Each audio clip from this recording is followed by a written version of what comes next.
All right, I want to thank you all for having me today. My name is Joseph Miller from the Show Me Institute. We're a free market-based think tank, or free market think tank that looks for market-based policies to market-based solutions to Missouri public policy problems in Missouri, and we're actually based in St. Louis.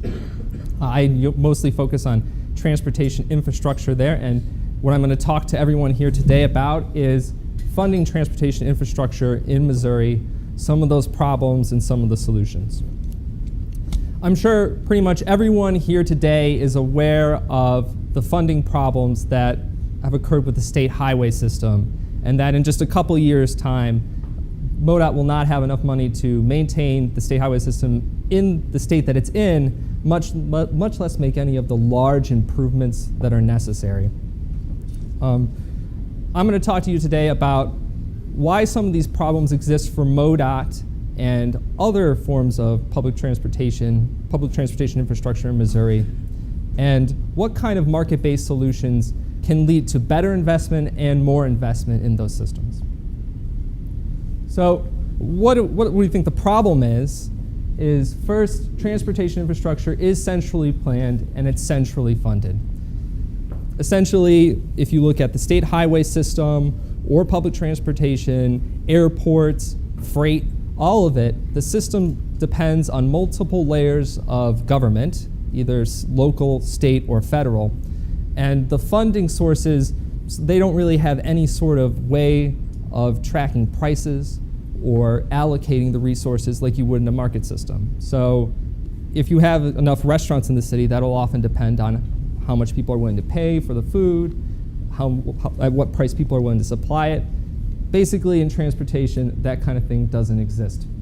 When you use the roads, you do pay with fuel taxes and some other indirect user fees, but that doesn't go to any specific part of the system that you value most. That just goes to pay for the system in general. And of course, there are just general taxation that goes to most of the other parts of the system, like just your local roads or public transportation, parts of airports, all types of things. That also creates the problem of supply. So there's no pricing, or very weak pricing, in virtually the entire system. And the supply itself is controlled by government agencies who may or may not care about moving transportation in the most efficient way possible. I mean, it's completely understandable why agencies, metropolitan planning agencies like MARC, have the priorities they do, but sometimes those priorities have to do with changing the development patterns of cities instead of actually giving people what their revealed preferences show that they desire.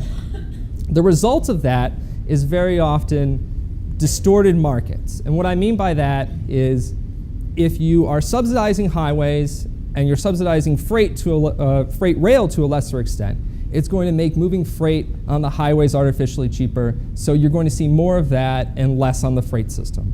I mean, you can also look at housing as an example of that. If you subsidize a state highway system that allows people to move out of the city in an artificially cheap manner, that's going to create more sprawl, so there'll be less development in the city. There are partial exceptions to the rule of pricing, and that is large commercial airports like Kansas City International Airport, Lambert, St. Louis International Airport, and freight rail.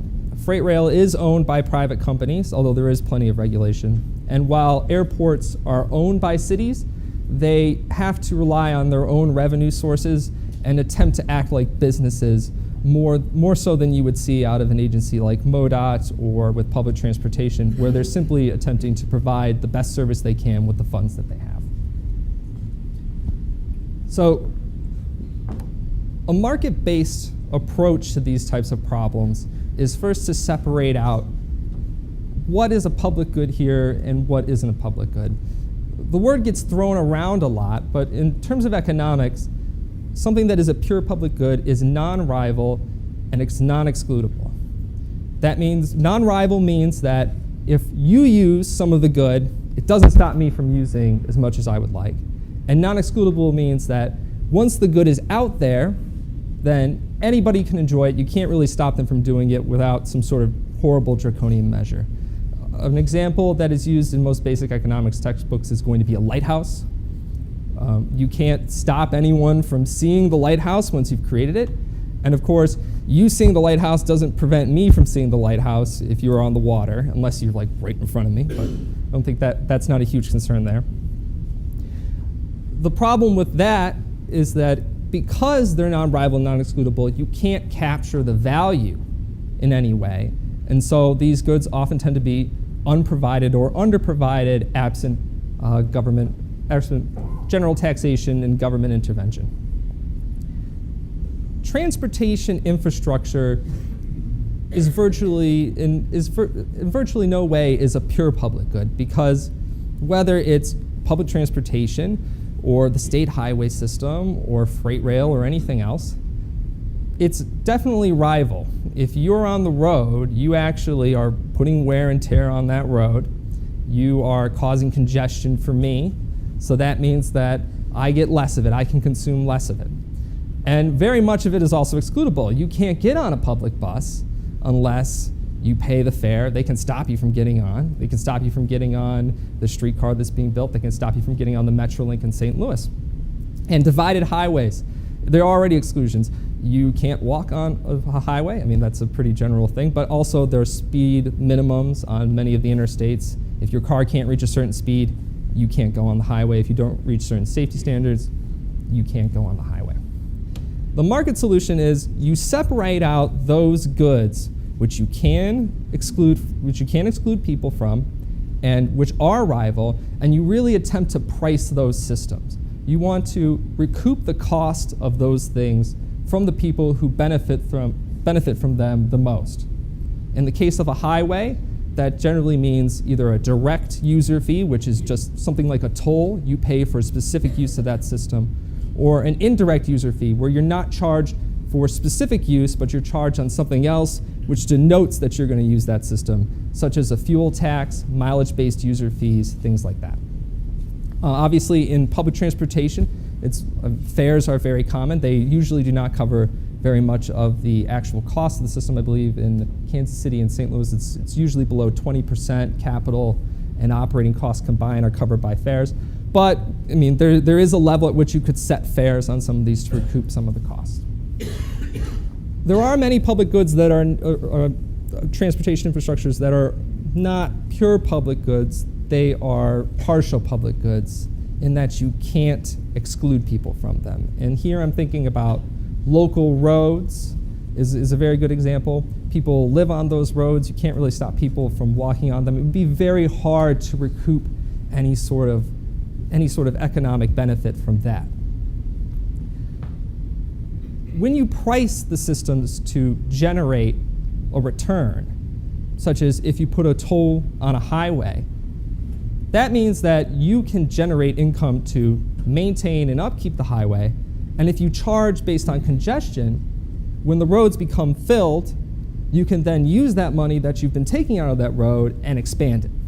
The same is true of public transportation. If you saw a line that was very, very heavy and you charge a slightly higher fare for it because people were getting so much value on it, you could then use that money to either make the system better someplace else or expand that system. And in that way, you can use the money to sort of lead your investment down the way. Of course, with partial public goods, that's not quite as possible, but there are other ways to bring the market in there too. Public transportation is probably a good place for bringing in management companies that will be able to essentially, you hire them to make certain goals, but you pay them more if they are able to hit certain targets that you'd like. Those targets might be, well, we want 8% of commuters to be using public transportation within 10 years, and you have to find a way to make that happen with the funds you have. And if they can hit that target, you pay them more. And you can have a competitive pricing system there. I mean, it won't be as good as something where you can exclude and you don't consider it something that you need to publicly fund, but there's a way of bringing in the market. One thing that bringing in market-based solutions certainly doesn't do is it's not going to starve the system of funds. In fact, there's a lot of good evidence out there that if you can base your funding on user fees, you can actually raise more money for that system. There's lots of writing on it, but I've just compiled some data on this for Missouri versus tolled systems. And as you might know, most state highway systems in the nation, MoDOT included, spends its fuel taxes on state roads. 43 of the 50 states spend more than 50% of their fuel tax money just on their state highway systems. Of course, that's an indirect user fee to use the fuel tax to pay for the roads. Toll roads use a direct user fee, and for the most part, those tolls stay with the road at least to the level of maintenance and capital improvements. And one of the things you can tell from this chart here is that when you use a direct user fee over an indirect user fee, you can get a lot more investment per mile. The capital costs are quite a bit higher. You can see that essentially it's $1.2 million a mile for the average for all states. This excludes bridges and tunnels because those cost quite a bit more. Much higher than what MoDOT would spend on an average interstate mile. And if you think that maybe there's just a lot of investment going on in these, because this is just the latest data that I could get for each of these from the Department of Transportation. Maybe you think there's just a lot of construction going on, but the maintenance is also much higher as well. And that accords very well with writings about this in national data that tolled highways are just better maintained. But it goes deeper than that. So if you want to compare, say, maybe an indirect user fee to a non-user fee, a good comparison case is arterial roads. In the state of Missouri, the arterial roads, which are essentially large feeder roads that are partially divided from the normal flow of traffic and carry a lot of people throughout the cities and on the urban ones, they are only partially controlled by the state and partially controlled by local governments. The state is obviously funding those systems through just their normal funding, which is going to be fuel taxes, et cetera. And at the local level, though, it's much more of a mix. There's going to be property taxes, there's going to be sales taxes. In Kansas City and St. Louis, they use transportation sales taxes. So it's a much bigger mix. And basically, MoDOT spends a lot more per mile of arterial road than St. Louis County does, and they get much better quality. The quality is much higher on MoDOT-controlled roads. And it's not just a Missouri thing. If you take those state highway systems the states where their state highway system spends the majority of their gas tax money on roads, and you look at their arterial road systems in those states, which will vary between, I think, a low of 30% controlled by the state all the way up to basically 100% controlled by the state, the percentage of urban arterials in good condition is highly correlated to urban area, the arterial roads that are under state control. So basically, the takeaway from this is that when you compare a direct user fee to an indirect user fee in terms of how much they're able to spend and the quality they get, it's higher. And that's doubled down when you go from indirect user fees to sort of a mix of general taxation, which include property and sales, and maybe some user fees. And that really shouldn't be surprising, because when you treat transportation like it's a public good and you fund it like it's a public good, you get a lot of the endemic problems of trying to fund things like a public good. People, they can't see their benefit directly in what's being spent. They don't know where their money's going. So they're less likely to want to spend more money to improve that system. They might disagree with some of the money being spent far away, something they might never benefit on. You might also be concerned with free riders, and they're right to be concerned about free riders.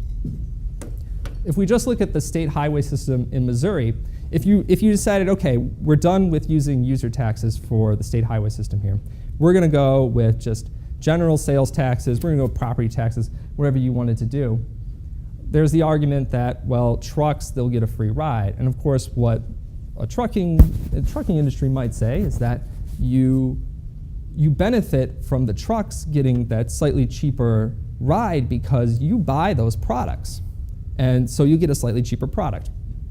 Well, in Missouri, of the $711 billion of truck freight that moves in and through the state, you can see that well over 50% just passes right through the state. It doesn't originate here, it doesn't stop here. So if you decide that you're going to use some sort of general taxation dollars to pay for the highways, you're going to be subsidizing producers and consumers in other states. And I'm not saying that you need to be highway robbers, set up some toll booths, and steal money from truckers going through the state. What I'm saying is that those roads cost a certain amount of money.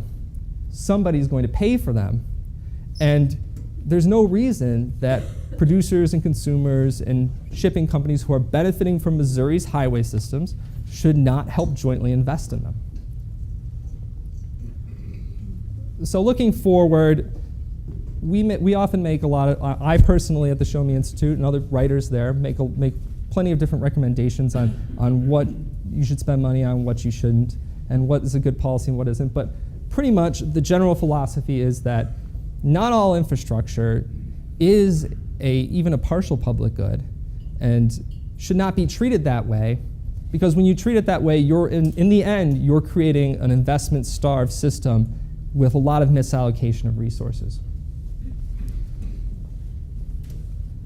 And that being true, it's best when we look at MoDOT's funding problem to consider that if we can continue to modernize our user funding base, that should be the way we go.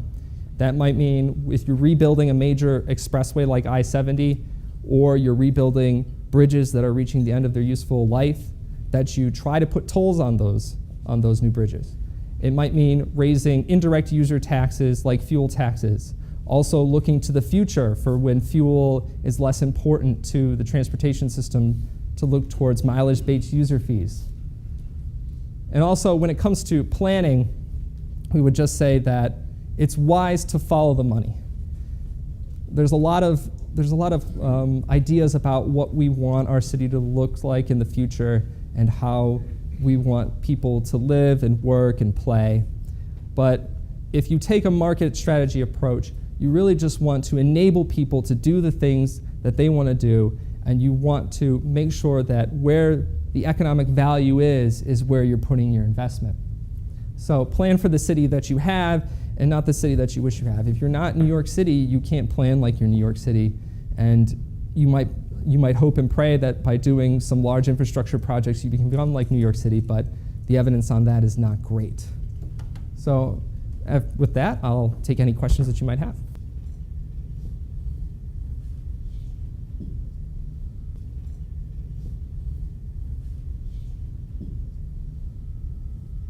Well, I think the best policy, I think one of the things that I learned in Amendment 7, which just full disclosure, I was opposed to Amendment 7. One of the things I learned talking to a lot of different people, both non-traditional allies of what is a free market think tank on the left, is that when you talk about the problems in a way that people can understand, but also don't treat them like they're in a sense they're stupid or political animals. I mean, I think one of the failures of Amendment 7 had to do with there were things in the bill that were meant to sort of buy off areas, essentially.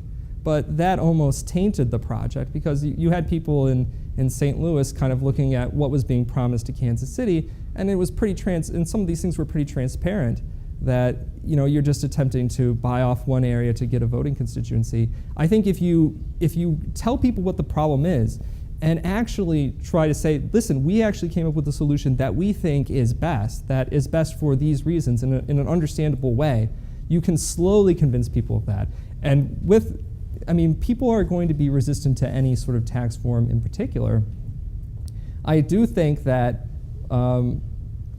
when Dave Nichols talked about some of the problems before, that he's right when he said in the past that there was a lot of improvements done to the state highway system in the last decade and a half, and because of that, the roads are actually in pretty good condition. So people don't sort of see what can happen when you sort of run low on funding.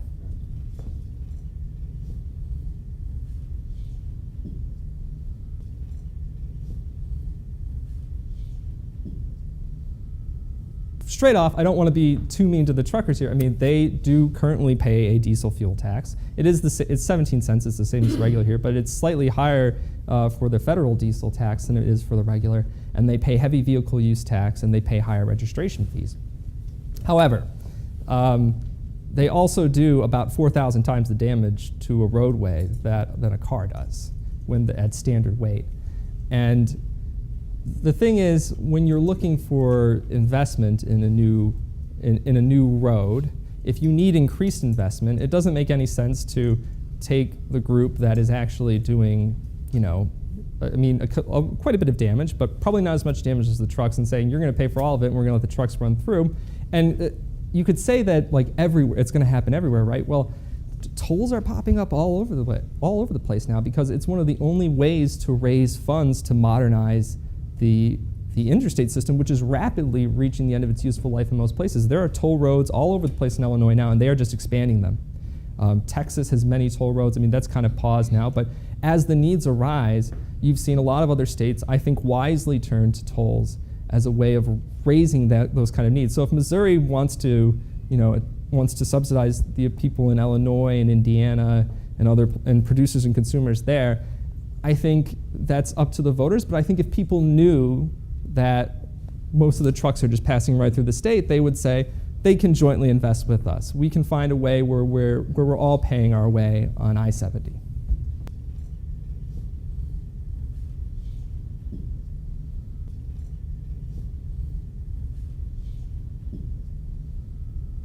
For most interstate systems, for most of the tolling systems, they are new, and there's a lot of different ways you can go about it.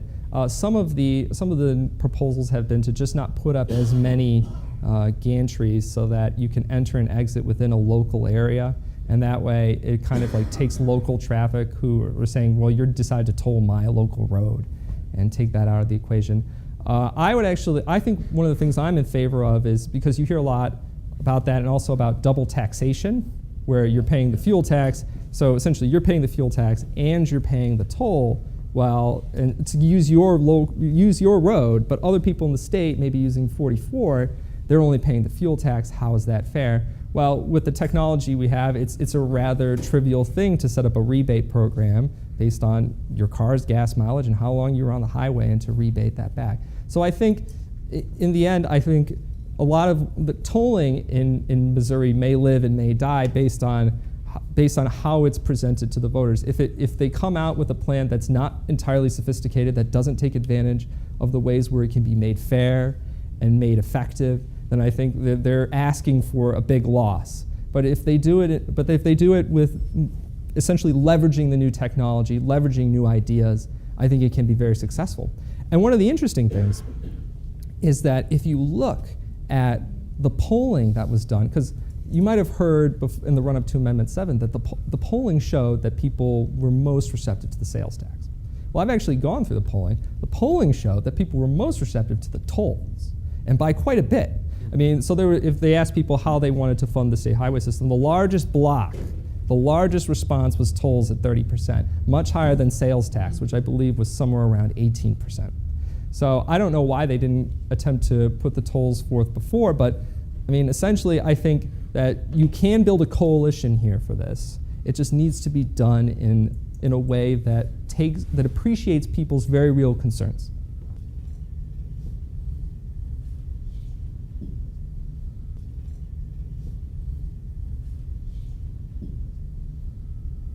I don't know, because the logic behind the sort of the itemization of the list of projects. The list of projects. Yeah. The logic behind that was that you want to solve the problem of it's general taxation, right? So you want people to know where their money's going. So on one hand, that's kind of helpful, right? But on the other hand, I spent just 2 months just skewering the things that they would put on that list and the amount that it would cost and what kind of benefit Missourians would get for it. So I don't know quite how much good it did them, because they already had. They could have logically said, Mark, by State Development Agency, we've got our plans in place. If you want to know what we're going to do with the money, just head over to our regional plan, and it would have essentially said very similar things.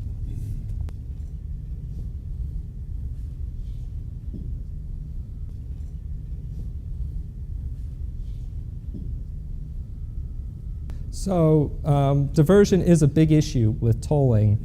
The higher the toll, the more the diversion. Of course, there's the price of using the road. They are paying fuel taxes and things like that. But there's also time cost to things. That's one measure. I believe I saw a study not too long ago that said if you put in a toll road, you should see diversion of around 10 to 15% of your truck traffic who will try to get around it, and the rest will not.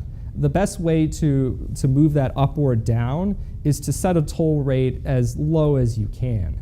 So there are different ways of trying to go about that. But I think if you set the toll at a rate that's not high and you actually give value for the road, like when you rebuild I-70, you get rid of some of the bottlenecks, you make sure that it's the fastest, best way to get across the state, you will still see some diversion. But I think that you would see less diversion than maybe people would imagine, because I think there is like this image out there that the trucks en masse will just go to another road, and all the evidence from other states is that doesn't occur.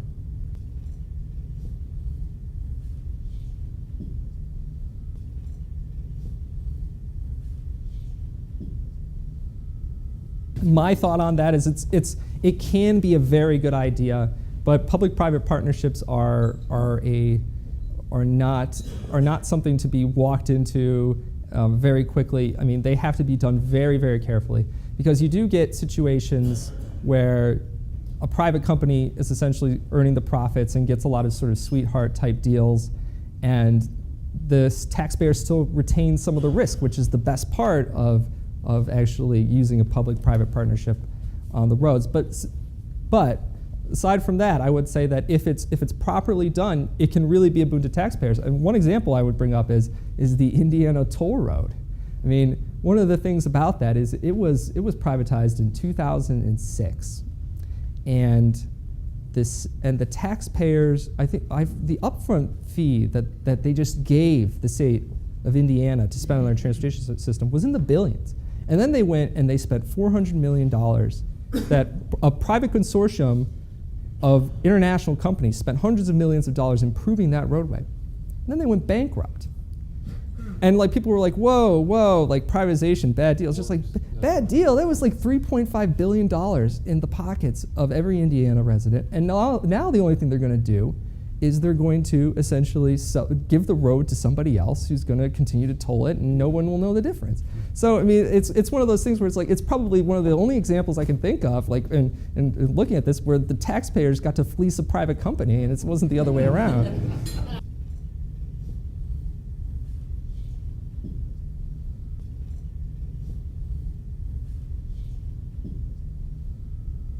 So they had this poll, and they said, okay, so we're having a funding problem. What would you like to do? They actually gave quite a few options. They said you could use tolling, you could raise the gas tax, you could use a sales tax, you could do nothing, or some mix. And I think first place by quite a wide margin was actually tolling, and then after that was sales tax, and just below that fuel tax, and then below that I believe was do nothing, and then after that some general mix, because I think. So why do you suppose sales tax was selected as a I'm not sure why they selected the sales tax option, because everyone I talked to who was in support of it almost readily admitted that a sales tax probably wasn't a good way to pay for state highways. I don't think I ran to anybody who was like, yeah, no, you're wrong. We shouldn't be doing tolls. We shouldn't be doing fuel taxes or any type of user fees. What we really should be doing is using a sales tax, because that's the best way. They almost all said it's going to be able to raise a lot of money, and we think people might vote for it, which to me is, I mean, I generally don't think it's a good idea to try to pull a fast one on Missourians, especially when you are raising taxes. I mean, they're going to be skeptical anyway. If they look at it and think it's not a good idea, it's just going to give them extra impetus to vote against it.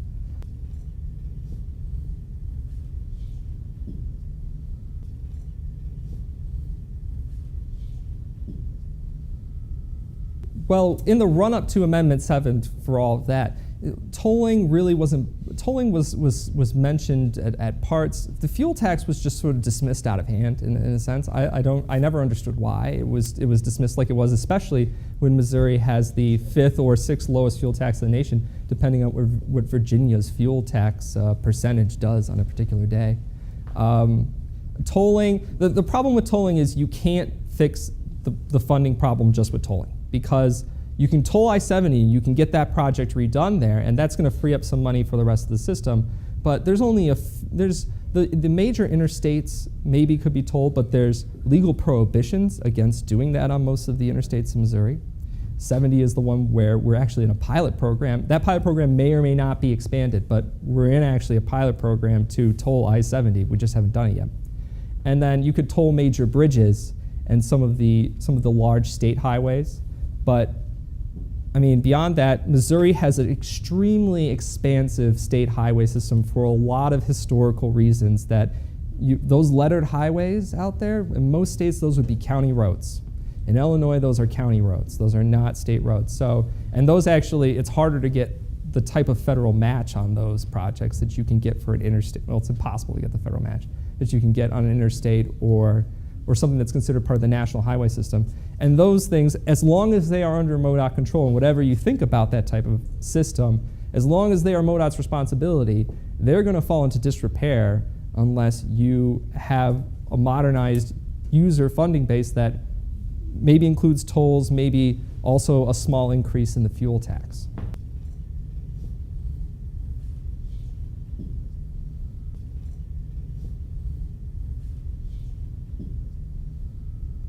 Yeah, I'm actually pretty optimistic on the future of the vehicle miles traveled possibilities.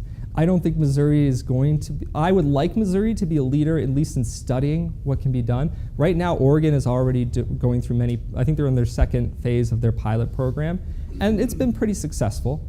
So I think what's most likely to happen is that other states will probably lead the way on that, and they'll kind of show you what might, a system that might be beneficial. Right now, the actual, what's going on in Oregon, essentially they're doing a sort of a tiered system to waylay concerns about being surveilled, right? Because if they're tracking you where you go, people don't like to be tracked. So they actually have set up a system where you can pay a flat fee for the roads in a given year, and no one tracks you for anything. You don't report anything.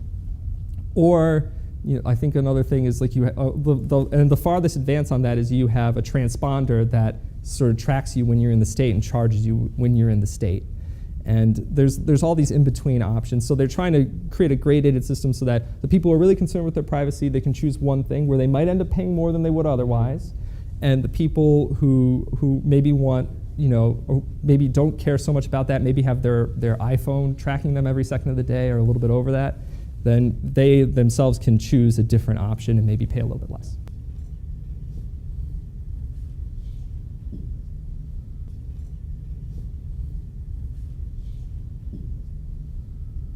It depends very much on what kind of system you design. And I mean, there was a MoDOT study that was recently released, but it was more of a sort of, hey, you know, we can do this. And they actually recycled a lot of stuff from, I think, 2007, the last report.